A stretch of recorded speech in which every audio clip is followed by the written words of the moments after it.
There was a time where I completely misunderstood the dichotomy between working smart and working hard. I was working 6.5 days a week across 2 practices, and I was doing that week after week after week. And then it gets to the point where you've worked like, I think, 38 consecutive days I'd done in surgery, and you're like, there's got to be more to life than this. The problem with burnout is you may physically still be there in the surgery those 6 or 5 days, but mentally you're not 100%. I remember the first time I hit 10k a month, I was like, okay, yeah, it's nice, this was good. 15 felt good, 20 felt really nice, and 30 now. It does feel good, it feels gratifying. It's a sign that everything that I'm doing and everything that every day I'm trying to optimise and refine, that touch wood, it's working, and success is a measure of your sacrifices in whatever endeavour there is in life. Welcome back. Today's interview is a little different, and honestly, it's one of the most important conversations we've had on the channel. I'm sitting down with Gary. Gary is an associate dentist who has done something that most people in this profession think is impossible. He has scaled his take-home income to £30,000 a month. And the crucial part is he did the heavy lifting to get to that level completely on his own. No shortcuts, just being relentless and figuring it out the hard way. We are going to break down exactly how he built that kind of leverage as an associate. What is equally fascinating is why someone already operating at that top 1% level recently decided to join us inside the Inspiring Dentist Hub. When you reach the top of the mountain alone, you quickly realize the systems you use to get there are not the ones that will keep you there or get you your time back. If you are an associate feeling stuck at 5K or 10K a month, or if you are already high performing but completely burnt out, you need to hear Gary's story. So let's get into it. So for those who don't know you, who are you and what do you do? My name is Gary, originally from Liverpool. I'm back with Dad in Liverpool. I graduated from King's College London in 2015. After graduating, I moved back to Liverpool. I did a couple of NHS general practice jobs, spent a fair bit of time in maxillofacial surgery, and since being back as a general practitioner, I've worked in a couple of NHS, a couple of mixed roles, and I've been fully private now since 2021. In 2021, I embarked on my Masters in Restorative Dentistry at Eastman. So it was backwards and forwards to London for 3 years, going to UCL for that, which I really enjoyed. And that was a massive, massive game changer for me. A big part of what's brought me to where I am today has been studying communication, almost like the psychology side of things as well. So I've done a lot of courses with Ashley Latter, who I'm sure many people will know is a very well-known and very famous dental sales coach and teacher of ethical sales and communication. And then from there, obviously, I've been very fortunate, yes, to get to know you and learn from you and take up a lot of your wisdom on board. And in the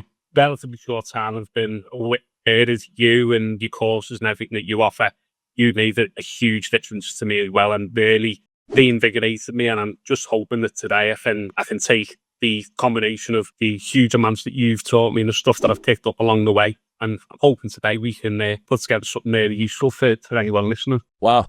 What a journey, man. I mean, 2015, that's 11 years. I think what you achieved probably in 11 years and what you did in 11 years, you can easily fit it in 30 years, but you've been very busy. Now, if I go back to the beginning, when you first graduated, I mean, did you do VT first? You worked in the NHS? Well, how was your day-to-day like? Just out of curiosity. Well, I was in a very high needs area. It was an area that I grew up in, if I'm honest. And I had an idea before I started just how deprived the patient population was going to be. And I wasn't shocked in that respect. There was a lot of work to do, but that's why I wanted to go back there, because I knew I would be getting my hands dirty, so to speak. And I absolutely loved it. And I learned a lot of lessons as far as patient management and managing expectations, and but most of all, getting to know people. And I never wanted to fear that couple of apprehension of, the dentist is this authority figure, this person to be feared who's going to cause me pain and humiliation. So it was from there where I'd laid the groundwork today and friendly,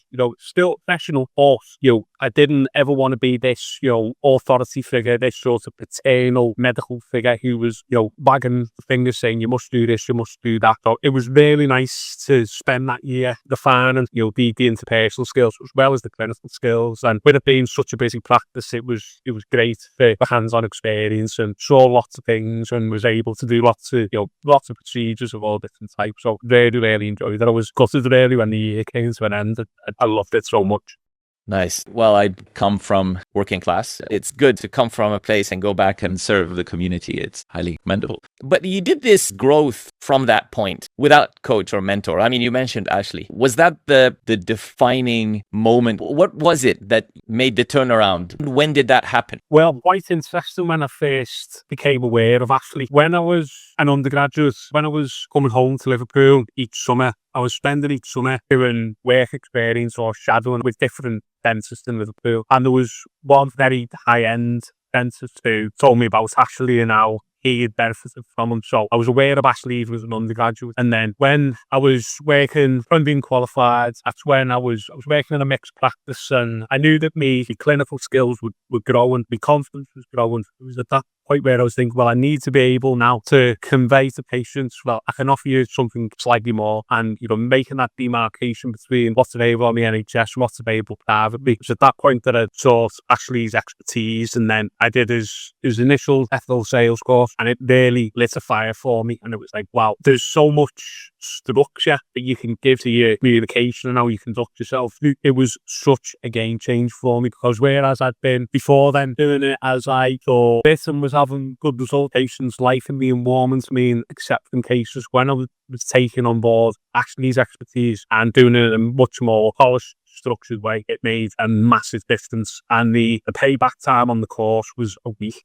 Same way I got my money back, I was like, blimey, I should have been doing this. If I'd known I'd have done this course back in 2015 or 2016, not 2018 or 19. So, and then from there, every course that Ashley offers, I've done and I've enjoyed. And I'm hoping to start the process again, go back and redo them, because I know there will be more that I can pick up from doing the same courses again, definitely. Yeah. You clearly have the mindset of, just, again, what we talked about, immersing yourself. You go and always learn from different angles on case acceptance, for example, or income growth, or, even like probably the restorative side of things. There's always new things that we can learn and kind of have a refresher type of course where we're reminded of the core principles, for example, of restorative dentistry. By the way, how was the trip to London every week you had to come back to? It was a 4:30 alarm to get the 26 minutes past 5 train from Liverpool to London. That got me into Euston at 10 to 8 in the morning, but thankfully UCL's only opened in Euston, so it wasn't too bad. But the hard part was being back in clinic the next day. It was sometimes hard to remind yourself it's showtime, get that smile on, and where you just wanted to be was either in bed asleep or lying on the bench or chair asleep. But it was all good fun. We got there.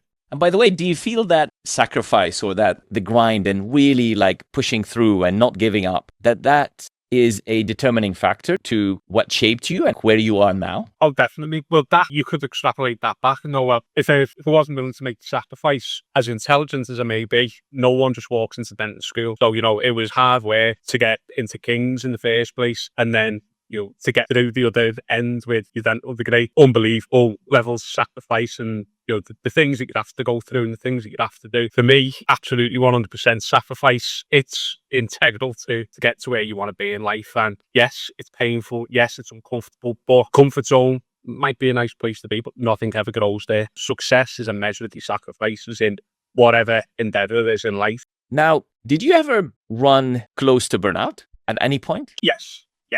Definitely. There was a time where I completely misunderstood the dichotomy between working smart and working hard. And there was a yearning, as much as anything, to help as many patients as I possibly could, and to be busy and to be gaining experience and making sure that I wasn't falling behind on UVAs and private forecasts and things like that. And the top and bottom of it is I was working 6.5 days a week. Wow. Yeah. Oh, I was working across 2 practices. So I was working Monday, Tuesday, Wednesday, Friday, 9 till 5. Thursday, 9 till 8. On Saturday, I was in one practice, 9 till 1. And the other practice, 2 till 4. And then on a Sunday, 9:30 till 12:30. And I was doing that week after week after week. How did that feel? I mean, You're always busy. At first, it was invigorating in a way because I was like, this is great. No patients waiting more than a couple of weeks to get all the treatment done. I'm doing loads of UVAs. Everything is great. And then it gets to the point where you've worked like, I think, 38 consecutive days I've done in surgery, and you're like, there's got to be more to life than this. And what actually was quite funny was then when I started to trim back the hours, some patients had clearly inadvertently made quite entitled. And there was one case which springs to mind where on a Saturday afternoon, I said to a patient, oh, you're going to need a crown on this tooth, so on and so forth. So yeah, that's fine, no problem. Can I book in next Saturday afternoon? I said, unfortunately, no, I'm not working. And he said, oh, a Liverpool playing next Saturday, Hardy? I said, yeah. So that's why I won't be in work. So I think I'd accidentally turned today's favour into tomorrow's expectation. So some patients weren't too pleased when I stopped offering at 9 o'clock. Yeah, it just got to the point where it was too much. And the problem with burnout is you may physically still be there in the surgery those 6 or 5 days, but mentally you're not 100%. So it is much better if you can only give yourself 100% of this job 3 days a week. 100% on 3 days a week is far better than 5 days on 40%. You know, it's just as simple as that. I have been 4 days now for about 4 or 5 years, and I could never ever go back to 5 days. I just could not do it. Simply the way that I do the job, the way I conduct myself, the amount of pressure I put on myself, so to speak, I cannot do it for more than 4 days a week. And to try to would be hugely self-destructive and detrimental to patients as well. I can give it 100% for 4 days.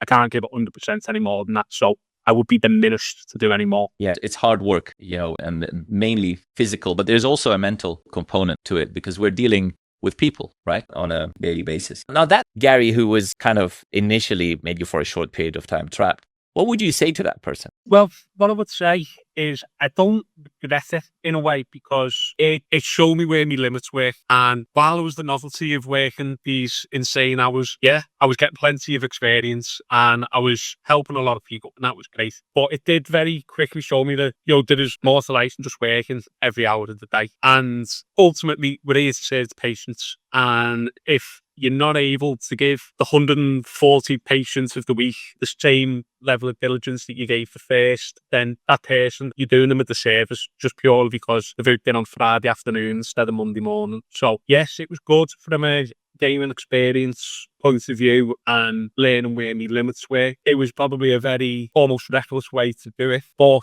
I don't regret it. But I wouldn't advise it for young dentists out there. It's not the way to find your limits. Take what you've learned from yourself and Dr. Yasser. You don't want to be working 5 days, I think, is a maximum. Whether that's 4 days through the week of a Saturday, fine, whatever. But personally, I wouldn't recommend to anyone to be working more than 5 days, but everyone's different. That is just my personal advice. Yeah. And your journey, would you go through it exactly the same? Would you redo everything you did exactly the same? Would you change anything? I don't think I would change anything, to be honest, not because I've been fortunate that I've worked with some amazing people, some incredible patients. I've worked in so many different settings, when it's been hospital, NHS, mixed, private. I've seen so much, I've done so much. I don't have any regrets. There's nothing where I would say fundamentally I made a mistake, and if I could go back, I'd erase it or I'd do something differently. I'm very fortunate to say that no, I don't think up to now I could have asked for any more. Every decision I've made, every place I've worked mightn't have been optimal in one metric or another, but I've learned, I've grown, taken things on board. I've moved on. I've become a better dentist, more rounded person. All roads lead to Rome. And I wouldn't change anything personally. Getting that breadth of experience has been massive in educating me, but also informing me on the type of dentist that I wanted to be. So, no, I have very few, if any, regrets.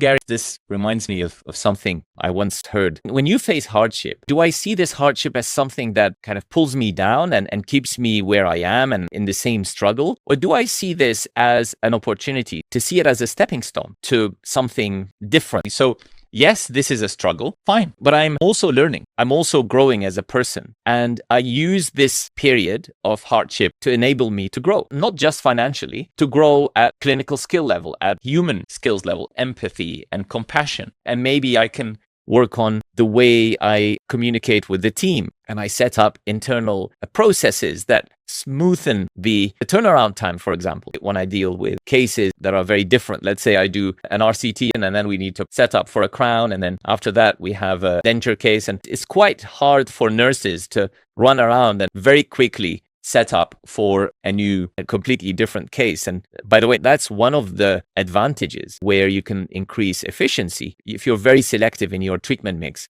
if you select just 1 or 2 or 3 different treatments, quite often that efficiency gain allows you to, the patient has walked out, okay, I'll do the notes later. The surgery is practically nearly clean because the nurse already is preparing for the next patient. And I personally have, in some cases, within about 30 seconds, I'm calling the next patient, right? And it's a fast turnaround because I need to build rapport. I need to understand that the patient is on board with the treatment that I'm recommending. And quite often we take a CBCT scan beforehand. So that gives the nurse enough time to set up for the next patient. For my personal journeys, I found the getting to 15K was the hardest. After 15K, once you've kind of unlocked something, like, okay, I understand the game now. It's easier. Do you agree? Did you find that as well? 100%. It almost becomes exponential. One thing which I am hugely wedded to do, as you just alluded to, efficiency in the surgery is massive. And they may only seem like small gains here and there, but if you can make that turnaround between one patient and the next a minute shorter, add that up over the course of a month, it's a lot of time saved. It's very easy to get bogged down in those lower numbers, the 5, 8, 10,000 a month. It's making those initial changes which are going to be the most difficult, the most profound, the recognition of opportunity costs, the realization that things can be optimized. That's when you will make that first jump. And then when you're going from taking home 7,000 a month to 15, going from 15 to 20 won't be as hard as going from the lower reaches. So 10 to 15 is definitely harder than 15 to 20, definitely. You will get a taste for that success and you then won't settle for complacency, and as complacency costs money, time is money. You will drive standards in your practice. You will need to get people on board. It will take time. It will cause consternation. But certainly, if you can affect these changes in your practice, your money, your takings, your gross will go up. Your principal will notice. When you do, that's when you point them in the direction of this community and you get them on board. That is where growth is then going to multiply for everyone. Yeah. And you mentioned consternation because people tend to want to stay where they are, right? I mean, the support staff, the practice management, they don't want to invest because you want to bring about change. But how do you translate that into action from the other side? Well, what does it require, really? It requires persistence, but it also requires a utilization of the same communication skills that you use with patients. And what you're not going to say to your nurse is, I'm unhappy earning 10 grand, I want to be earning 20, so we're going to A, B, C, A, as well, come on a morning. Because ultimately, that is, your earnings are a surrogate outcome of improving patient care and not keeping patients waiting 35 minutes past their appointments and not bringing a patient in,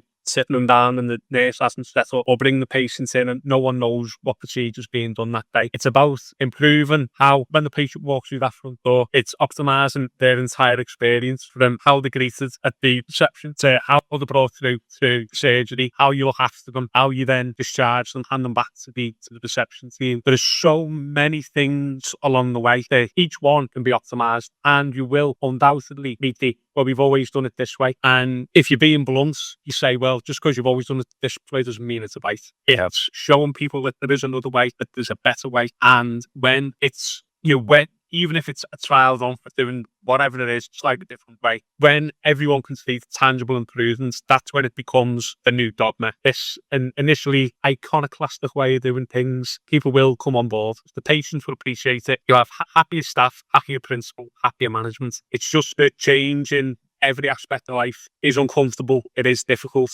And it will be easy to, when you come across that first bit of resistance, go, it won't work in this practice. Easy to have that mentality, but it's wrong. That's a self-fulfilling prophecy. If you say it won't change, then it won't. And no one else is invested in your success to any way, shape or form, saying as extent as you are. So yes, you need to have these conversations. You do need to sit down with the nursing team, the management, the ownership, and say, well, I would like to do things this way, and this is why. So yes, many difficult conversations ahead for a lot of people, but this is the growth mindset. This is what it's all about. So, this community will give you those tools. It's just about you then implementing them. Yeah, Gary, when I speak to you, it's as if I'm speaking to a practice owner. In fact, you speak more like a practice owner than many practice owners I speak to. The level of ownership you have of your work, the team, the systems that you need to change, it's really eye-opening. It's amazing, honestly. Would you say you, at some point, you would want practice ownership, or maybe not practice ownership?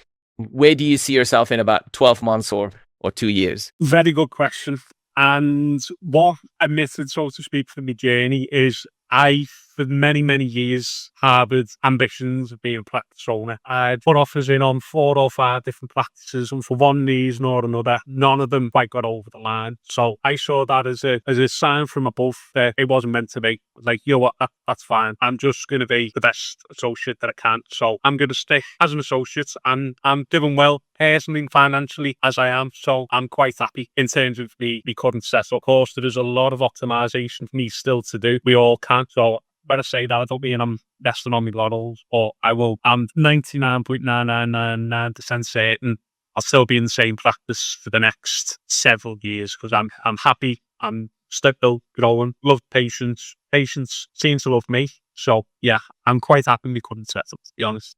Well, it's clearly working. It's great to see. And I really think that you still have, plenty of room to grow without, of course, seeing more patients or working longer hours. It's probably maybe niching down maybe even more, because I guess you're still doing some general dentistry alongside the kind of niche bit that you're doing. Yeah, I do. To be honest, I enjoy it.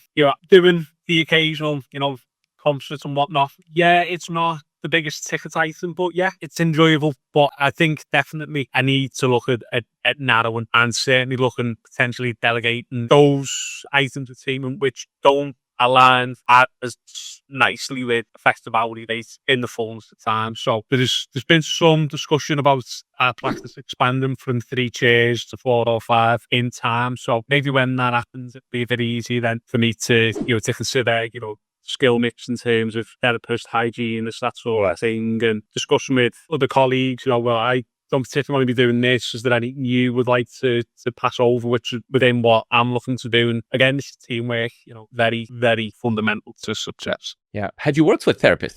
In my practice, I used to work with therapists, and it was really nice for me because I've never worked with a therapist before. It was nice to have that perspective. So it's ultimately, it's good because it helps, it frees up time in the diary, doesn't it? So that there's someone else you can see to that patient for the hygiene, for the, for the fillings, things like that. And then that allows more time in the dentist diary for the pros and the endo and the things like that. So I think when utilised well, I think, a therapist, very, very valuable to a practice, definitely. In my limited experience, admittedly, but definitely I could see how beneficial therapy colleagues are. Yeah, it's this PRISM concept that 2 American cardiologists introduced in the 60s. And they thought about a system where they thought, well, opening up the surgery is something any person can be taught. And closing the site, suturing it, is also something that is quite generic. But the specialized bit is where I go in the heart and I do the surgical bit. So they planned their surgeries in such a way where the patient comes in, they're put to sleep in theater. Then one of the junior surgeons opens up the heart. Then the guy comes in, he does the difficult part and then moves to the second one. So they operate in tandem. The second one is already just opened and then he does the bit. In the meantime, the first one gets sutured. So that's kind of utilizing their expertise much better and helping more patients, basically. And just by focusing on that key skill. You shared that you recently hit around 30K take home. I wonder how it feels to hit 30K. I mean, is it very different from hitting 10K or 15K or 20K? I've always used your busyness, as it were, how well you're doing in clinic, and therefore how are you doing financially. It's a nice barometer. And I remember the first time I hit 10K a month, I was like, okay, yeah, it's nice, this was good. 15 felt good, 20 felt really nice. And 30 now, it does feel good. It feels gratifying. And it's not about the avarice of money and being a sort of person where money's the all and end all. Yes, money enables you to achieve what you want in life. But it's a sign that everything that I'm doing and everything that every day I'm trying to optimize and refine, but touch wood, it's working, and it shows that certainly for what you're teaching, Yasser, it does make a huge difference. And what I would implore anyone who's listening to do, yes, it's an uncomfortable situation you find yourself in if you think, well, yeah, I'm stuck earning 12 grand a month. The vast majority of the population would kill for that. Of course they would. But us as professionals, as doctors, dentists, surgeons, however you want to describe yourself, our expertise commands more than that. And if you can go from earning 12 grand to 20 grand even, that difference that will make for you over the course of your career is huge. So it's not about trying to fleece people and working 80 hours a week and working yourself into the ground, because that's not healthy. It's not sustainable. It's not what it's about. And you can't be your best in that situation. Yes, it feels wonderful when you look at your bank and yes, the last month's use of my labour and expertise that was valued at £30,000.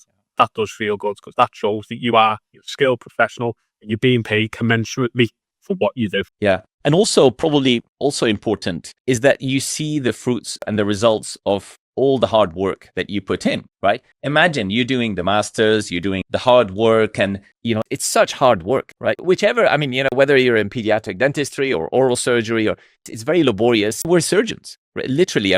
There's so much going on. And then, of course, we need the assistance from nurses. But what would you say is the core difference between a dentist like yourself and a dentist who also graduated in 2015 and finds themselves stuck at, 5 or 10K? Why are you able to make 30K and someone else isn't? You're both dentists, right?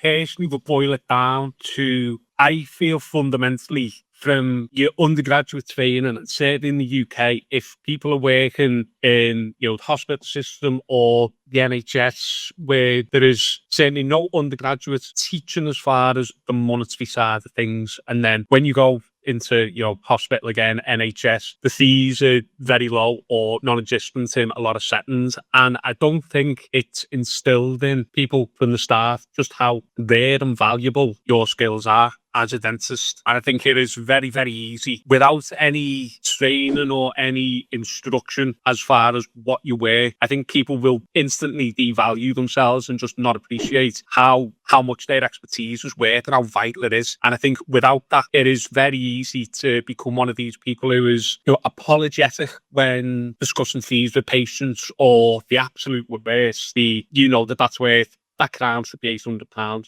You've just given the patients a £300 discount and not even told them. It's that crown's going to be £500. Right? So where's that £300 go? So without knowing what the power that you've got in your hands and in your brain, without knowing what's that is worth, you're going to fall into that trap of the number of people I've spoken to down the years. They don't overestimate what they're worth, they underestimate. So it's always the case that you get people. I speak to colleagues who go, well, last month I took home £8,000 worth in 5 days. Well, how much are you charging for the composite? £60. But there's a talk. Wow.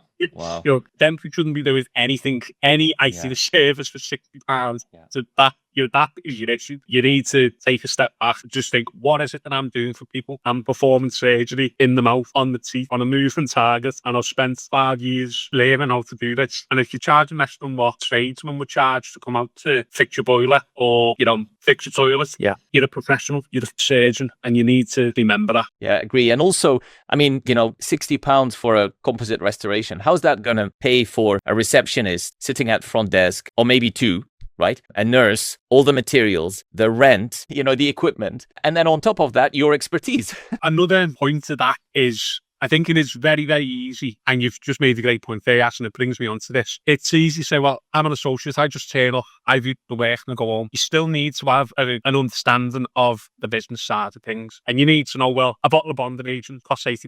A computer composite, that's £5.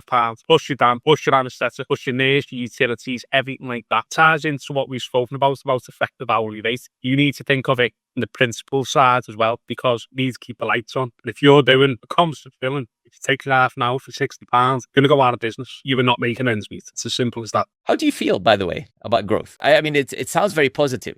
Well, without growth, we're just going to stagnate, aren't we? So 100% for me, it's a key part of everyday life as a dentist. We can always improve. in one way or another. I always say every day's a school day. So, you've got to take something from every day, whether that's either a new clinical technique or making a time saving, or whether it's approaching a difficult conversation in a different way with the patient. There's something that every day you can reflect and take something from. So yeah, if you're not busy learning, you're busy dying, as the old saying goes. So if you're not going to grow, then what's going to change? Nothing's going to change for better. So yeah, it's time consuming, it's energy consuming, it's laborious, but at the end of the day, it's what invigorates you, it's what gives you the joy and the satisfaction from the job and from your career and from life. So growth, you need it 100%. And you're clearly living it. Thank you so much, Gary. It has been an absolute pleasure. I want to meet again. Maybe we do this again in 2 years' time and see where you are then. With your mindset, you can start your own community and teach people. We got to get people to follow you and learn from your journey. Thank you for taking the time. And I look forward to seeing you more and more on the community. I'm sure it's going to be enriching.